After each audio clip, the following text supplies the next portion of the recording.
I'm Charles here. I'm from Elite Robot, and our company is focusing on the collaborative robot. And I'm in charge of the Asia Pacific market of Elite Robot.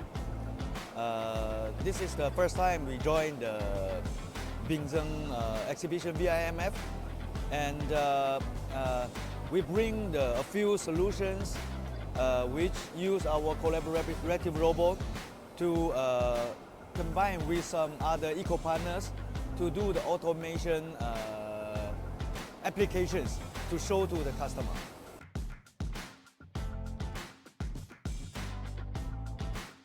I think it's quite good. I think it's quite good. The crowd we see a lot of people here, and I think a lot of them are very promising users or customers for us. So I think it's quite good.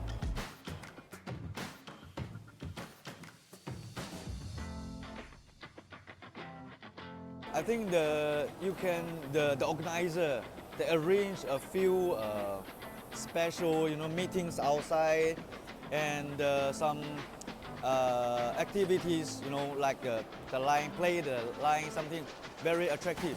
I think that is the good part.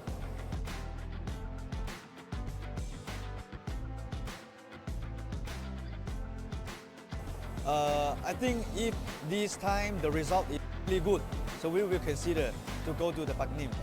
We follow the VIMF.